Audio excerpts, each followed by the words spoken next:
and welcome to my channel, Naughty Gnome Crafts. My name is Sarah, and you can find me as Naughty Gnome on Instagram. Whether you are a new or returning viewer, thanks so much for joining me. My channel is all about sewing and personal style. So before we get into today's video, I just want to share that I am wearing my McCall's romper. I don't remember the number, but I will put it up on the screen. Earlier today, I had been wearing a nicer outfit, and I was totally planning to record in that outfit this video for you.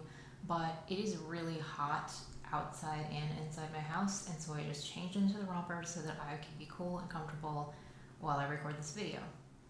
It's time for another Friday Sews. If you're unfamiliar, Friday Sews is a hashtag that was started by Jen of Today in Jen's Sewing Room, and I always link her channel down in the description box on my Friday Sews videos. This version of Friday Sews is going to be a little bit different for me because I'm only going to do a review of one pattern. The other things that I made are actually part of a collab that will be going up in the beginning of August. So if you want to see that, you'll need to subscribe to my channel and be sure to hit the notification bell so that you will be notified when I post new videos. So today's review that I'm going to be talking about is my birthday dress.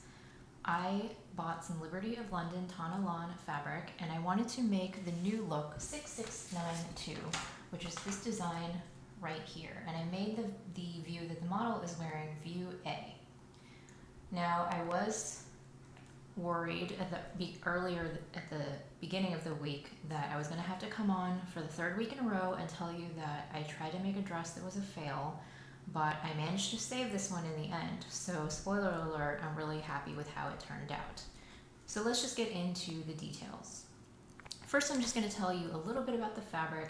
As I said, I used Liberty fabric Tana lawn that I got from fabric.com on sale, and I did show that in a fabric haul, so I will link that video up in the cards in case you missed it. But here is the fabric that I used. It's this red floral print with white flowers. Very simple, but very me. Red is my favorite color, and so it was just a natural fit for a birthday dress.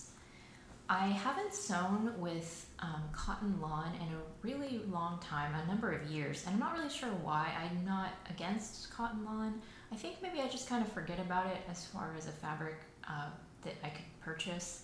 I tend to sew with a lot of rayons and linens, but yeah, I should buy more cotton lawn because it was really very nice to work with. It holds shape really well, it presses really nicely, and it really doesn't fray very much, which was helpful when I was doing the gathering in this dress. So I really love the fabric. I would love to buy more Liberty at some point, maybe not for a little while, but yeah, I think this dress is really special and it looks really pretty. So let's get into the pattern details. As I said, I made view A of the dress and I cut out a size 8. Now, for the sizing, first of all, you know how they put the finished garment measurements on the tissue for Big 4 patterns?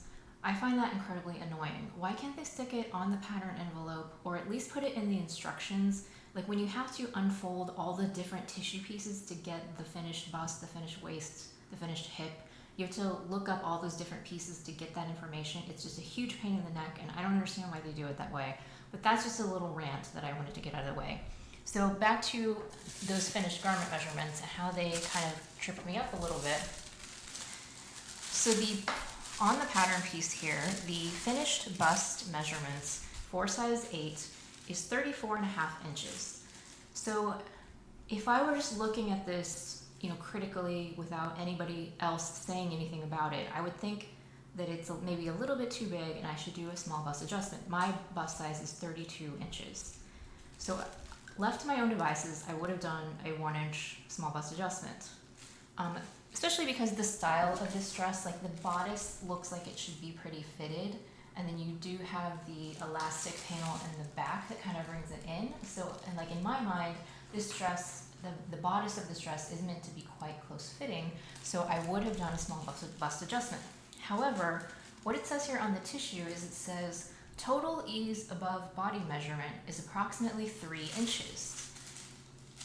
So that makes me think that they intend for you to have 3 inches of positive ease for your size. So that is actually a little bit more than the 2.5 inches that I would have for my size. So because the pattern said that, I was kind of like, well, that seems like kind of a lot, but that's what they intend, so that's what I went ahead and cut out. I just cut out the straight size 8 without doing a small bust adjustment.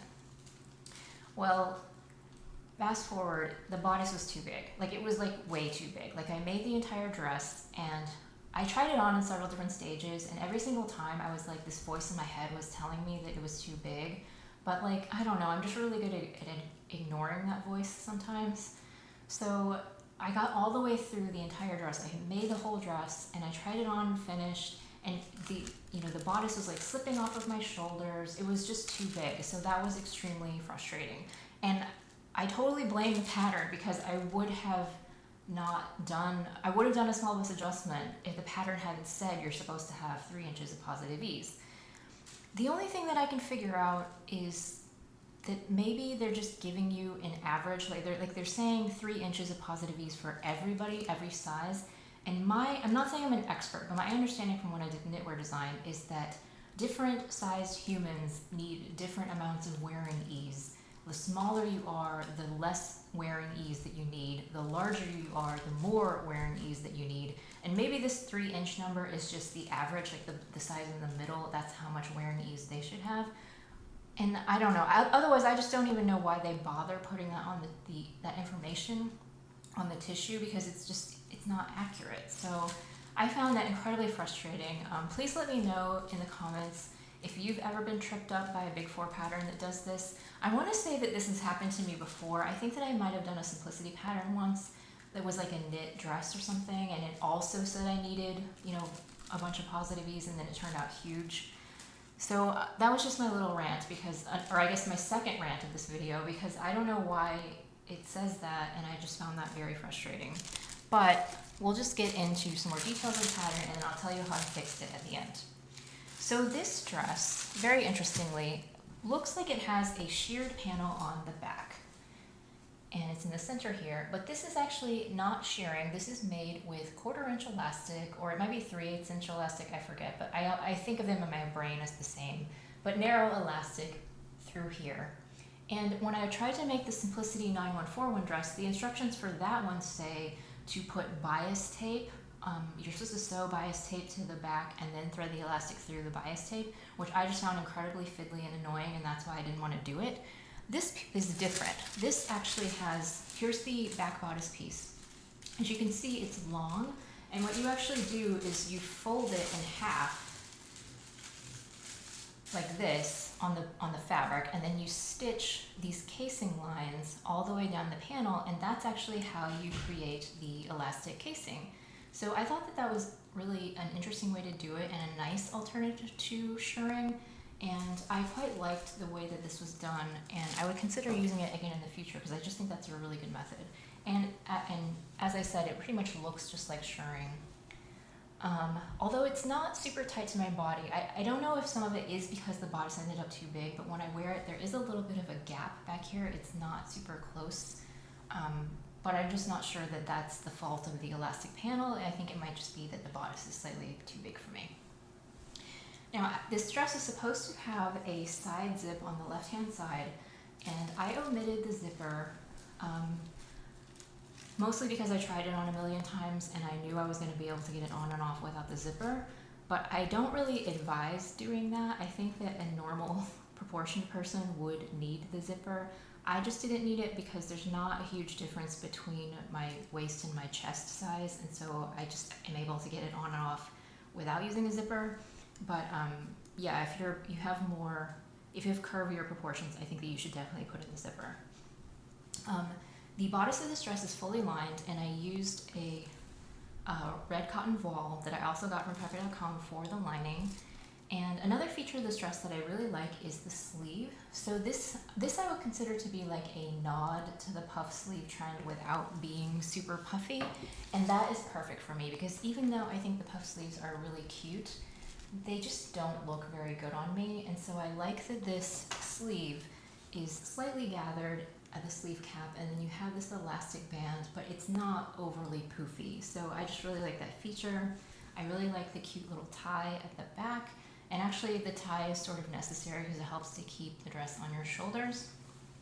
This dress does have side seam pockets, and I used the red voile for the pocket lining so that I wasn't wasting any of my precious Liberty fabric. And it has a ruffle at the bottom, and you're supposed to do an exposed ruffle here, like you hem both edges and then stitch it on top. I was basically just super lazy and didn't feel like doing that because that is more work than just a standard ruffle, so I just did the standard ruffle, and that turned out perfectly fine. Now I did shorten this dress by 4.5 inches. I shortened 2.5 inches out of the skirt, and then I shortened an additional 2 inches out of the ruffle. However, when I tried it on, it was to my ankles, and this style of dress, I just feel like you have to be really careful because, you know, I was kind of going for like cottagecore princess and not like I'm in a cult. So the ankle length thing was just not really working for me. So I went ahead and chopped off an additional 3 inches off of the bottom ruffle so that it was more of a midi length. So that means that overall I shortened the dress by 7.5 inches. Yeah. Which seems like a lot, but I'm really short, and that actually sounds about right to me. So I kind of wish that I had done my shortening, a better job of like doing the shortening before I cut out all the pieces, but this ended up fine. Now, to get to the part of how I saved the bodice so that it fits me, is I did the extremely lazy way out. So, as I said, the bodice is fully lined. So you can see in the back here how the lining gets stitched to the elastic panel and everything looks very clean. I did hand stitch the lining to the bodice, so that looks nice and clean. So I did all this hand stitching. You know, every time you line something, you make the garment twice. So you do the whole bodice and you do the whole lining and you stitch them together. So going back to unpick every single piece of the garment and do a small bust adjustment and put it all back together again just wasn't going to happen. So what I did was I actually stitched a dart in the center front. So when I was trying it on, when it was too big, I was actually kind of like looking in the mirror and just sort of like pinching out at the center front to where it would actually fit me and stay on my shoulders. And that turned out to be about 1.5 inches. So all I did was I created a dart in the center front and stitched it down. And I did hand stitch the top of the dart to the top of the bodice so that it won't poke out when I'm wearing it. And so on the front of the dress, it just looks like I have a center front seam, which because this has princess seams, I didn't think that was too weird. I think that's actually fairly common. And the print is so busy that I don't even think you can tell that there's a seam here at all. And definitely from far away, I don't think it's noticeable. So I was able to get away with this because both the Tana and the voile are extremely thin fabrics. So I just stitched through both the main fabric and the lining all at once as a dart. And that just saved me from having to unpick the entire bodice and make it smaller and put it back together again. So I'm really happy with how that turned out, even though it's a totally janky solution that you should probably never do, but it worked, and so for me, it was the right solution. So in the end, I am really thrilled with how my birthday dress came out. I think that it looks really beautiful. I will insert some pictures of me and hopefully a little video of me twirling around in my backyard. And I'm just super thrilled with my birthday dress, and I think it looks really pretty. And I'm so happy that I have something ready to wear tomorrow when my actual birthday is. Although you'll be seeing this video after my birthday, but that doesn't matter. So anyway, that is all I have for you today, and thank you so much for watching my videos. I will see you next time.